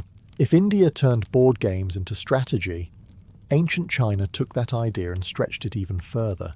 They made it about control, not just of pieces, but of space, time, and patience. Enter Go, one of the oldest continuously played games in the world. At first glance, it looks almost too simple. A grid, black and white stones, no elaborate pieces, no dramatic shapes, no obvious hierarchy. And yet, it's one of the most complex games ever created, because in Go, you're not trying to destroy your opponent. You're trying to surround them. The goal is to control territory, gradually, quietly, over time. You place stones one by one, building influence across the board. There's no immediate victory, no quick win. Everything unfolds slowly, move by move, like a conversation where neither side wants to speak too soon. And that's the point. Go rewards patience, discipline, long-term thinking. You can't rush it. You can't rely on a single brilliant move to save you. Instead, you have to understand balance. When to expand, when to defend, when to sacrifice a position to gain something more valuable elsewhere, which makes it feel less like a game and more like a philosophy. And in many ways it was. In ancient China, Go was associated with scholars, generals, and thinkers. It wasn't just something you played for fun, it was something you studied. Mastery of the game was seen as a reflection of intelligence, character, even wisdom. Because how you played revealed how you thought. Were you aggressive, cautious, patient enough to wait for the right moment, or impulsive enough to ruin everything in a single move? The board didn't lie. What's also fascinating is how different it feels compared to earlier games. There's no dice, no randomness, no external force deciding your fate. Every outcome comes from the players themselves, which creates a different kind of tension. Because when you lose, there's no one else to blame. Not luck, not chance, just your decisions. And that can be uncomfortable. But it's also what makes Go so powerful. It teaches you to think beyond the immediate moment, to accept that control isn't always direct. That sometimes the best move is the one that doesn't look impressive right away, and that winning isn't about domination. It's about balance, which, in a world obsessed with quick results, might be one of the hardest lessons to learn, and one of the most valuable. While games in India and China leaned toward strategy and discipline, medieval Europe took a slightly different approach. They made games questionable, not because people didn't enjoy them, quite the opposite. Board games were everywhere, played in castles, taverns, and homes, but there was a tension surrounding them, a sense that maybe, just maybe, they were doing something more than just entertaining people, something a little dangerous. Take games like backgammon, which has roots going back to earlier Roman and Persian games. It combined strategy with dice, meaning skill mattered, but so did luck. And that mix made it wildly popular. It also made it suspicious, because in a deeply religious society, anything involving chance started to raise eyebrows. Dice, in particular, were seen as instruments of fate, or worse, temptation. If outcomes were decided by randomness, where did that leave divine order? Some authorities weren't thrilled. At various points, games were discouraged or even banned, especially among clergy. The concern wasn't just time wasting, it was moral. Gambling, addiction, distraction from duty. Board games, in this context, weren't just harmless fun. They were potential gateways to bad behaviour. Of course, this didn't stop anyone. People kept playing, In fact, they got creative. Chess, imported from the East, became especially popular among the nobility. But even that wasn't just a game. It was interpreted as a reflection of society itself. Kings, queens, knights, bishops, pawns, each piece representing a role in the social hierarchy, which meant when you played, you weren't just moving pieces, you were reenacting the structure of medieval life, and naturally people started reading into it. Books were written about the moral lessons of chess, how each piece should behave, what it symbolized, because if you're going to play a game in medieval Europe, it might as well come with a lesson about how to live your life correctly. No pressure. Meanwhile, simpler games continued among the general population. Dice games, race games, anything that could be played quickly and socially. Taverns were full of them, often accompanied by loud arguments, questionable bets, and at least one person insisting the dice were cursed, which, to be fair, hasn't changed much. So medieval board games lived in this strange space, loved by everyone, trusted by no one. They entertained, they taught, they occasionally caused problems, and through it all, they reflected a society trying to balance enjoyment with control, because even something as simple as a game could raise a serious question. Are you playing for fun, or are you risking something more? By the time Europe entered the age of exploration, something unexpected happened to board games. They started travelling, not on their own, of course, but carried along by merchants, sailors, and empires expanding across the world. And just like spices, textiles, and ideas, games began crossing borders, adapting and transforming in ways no single culture could fully control. Because once a game leaves its original home, it doesn't stay the same. Take chess, for example. Originating from Chaturanga in India, it moved into Persia, then into the Islamic world, and eventually into Europe. Along the way, it changed. Pieces evolved. Rules shifted. The game became faster, more dynamic. By the time it reached medieval and early modern Europe, it was no longer just a reflection of ancient battle formations.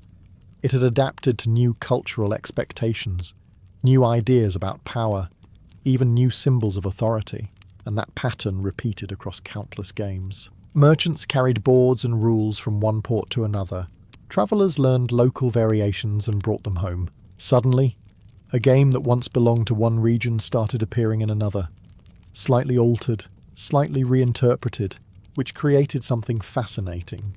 A shared global language of play, different cultures, different rules, different boards, but the same core idea: structured competition, strategy, chance, and interaction.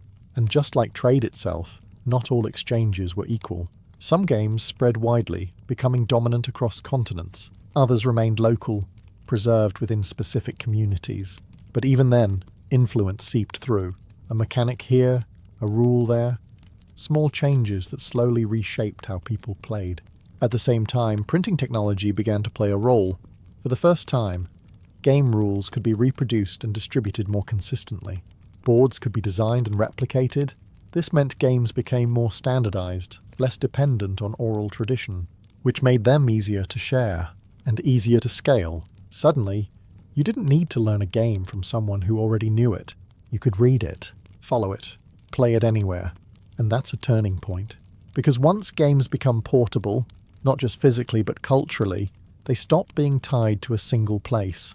They become part of something bigger, a network of ideas moving across the world. So by the end of this period, board games were no longer just reflections of individual societies.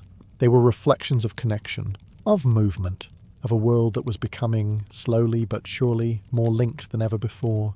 And through all of it, people kept doing the same thing they had always done: sitting down, facing each other, and making the next move. As the world moved into the industrial age, board games went through one of their biggest transformations. They became products. Up until this point, most games were handmade, crafted from wood, carved into stone, passed down, or recreated by memory. But industrialization changed everything. Printing became faster, cheaper, and more widespread. Materials like cardboard replaced expensive wood. Suddenly, games weren't just for the elite or the lucky. They were for everyone. And with that shift came something new: commercialization. Games were no longer just cultural traditions. They were things you could buy, sell, and mass produce. Companies began designing boards, packaging them, and distributing them on a scale that had never been possible before, which meant more people could play. But it also meant games started to reflect something different. Not just society, but markets. Themes began to change. Instead of purely abstract strategy or symbolic meaning, games started telling stories, moral lessons, social ideas, even subtle propaganda. Some games were designed to teach children proper behavior, reinforce values, or simulate real-life situations, which is where things get interesting, because one of the most famous modern board games, Monopoly, actually started as something very different. Its original version, known as the Landlord's Game, was created to demonstrate the dangers of monopolies and economic inequality. Yes, the game where you try to bankrupt your friends was originally meant to warn you not to do exactly that. Somewhere along the way, that message got slightly lost. But that's the point. As board games entered the industrial era, they became reflections of modern life. Capitalism, competition, growth. Winning wasn't just about strategy anymore. It was about accumulation, expansion, control. Sound familiar? At the same time, games became more structured. Clear rules, standardized boards, consistent experiences. No more relying on someone remembering how to play. Everything was written, printed, and repeatable, which made games easier to learn, but also less flexible. And yet, the core idea remained. People gathering around a table, engaging in something shared, laughing, competing, occasionally arguing over rules that somehow still managed to cause debates centuries after the first games were played. So while industrialization changed how games were made, it didn't change why they existed. They still connected people. They still reflected the world around them. Just now they came in a box, and sometimes with instructions that no one fully reads until it's already too late. By the time board games reached the modern era, something unexpected happened. They didn't disappear. They evolved. Because with the rise of video games, digital entertainment, and endless screens competing for attention, you might expect board games to quietly fade into the background. But instead they adapted, becoming more complex, more creative, and in many cases, more popular than ever. And not just as nostalgia, as a serious form of entertainment. Modern board games began exploring deeper mechanics, resource management, long-term strategy, cooperative play, hidden roles. Games weren't just about winning anymore. They were about experience, storytelling, immersion. Instead of simply moving pieces across a board, players were building civilizations, surviving disasters, negotiating alliances, or trying to figure out which one of their friends was secretly working against them, which, depending on the group, can get very intense very quickly. At the same time, a new wave of design philosophy emerged, one that focused on balance, fairness, and player engagement. Designers studied what made games enjoyable, what kept people invested, what made them come back, and they refined it. Which is why modern games often feel smoother, more intuitive, even when they're complex. But here's the interesting part. Even as games became more sophisticated, they also became more social. In a world where so much interaction moved online, board games offered something different. Face-to-face connection. Real reactions, real competition, real moments that couldn't be paused, rewound, or edited. You had to be present, and people started valuing that again. Board game cafes appeared, communities formed. Entire conventions were built around people gathering to play, learn, and share experiences. What was once seen as old-fashioned suddenly felt refreshing. At the same time, classic games didn't disappear. Monopoly still exists. So does chess. But now they sit alongside hundreds, thousands of new designs, each offering something different. Faster games, deeper games, cooperative games where everyone wins or loses together. Because the definition of play expanded. It's no longer just about competition. It's about interaction, about experience, about creating moments that people remember. Not because of who won, but because of what happened during the game. Which brings everything full circle, because despite all the changes, technology, design, culture, the core idea remains exactly the same as it was thousands of years ago. People sitting together, following rules, and seeing what happens next. Just now there are a lot more rules, and a lot more ways to argue about them, After thousands of years, countless civilizations, and more rule arguments than anyone would like to admit, one question remains. Why do we still play? Because if you strip everything back, the boards, the pieces, the strategies, the increasingly complicated rulebooks, you're left with something surprisingly simple. Connection. From the royal game of to Monopoly, games have always done the same thing.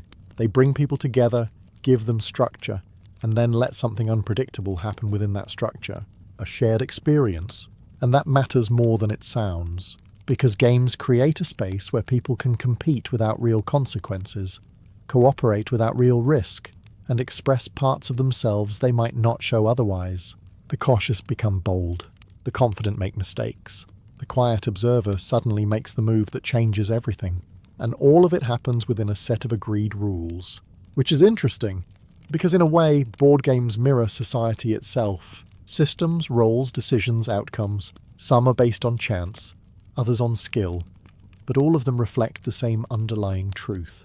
Life isn't entirely in your control, but your choices still matter. And maybe that's why games have lasted so long.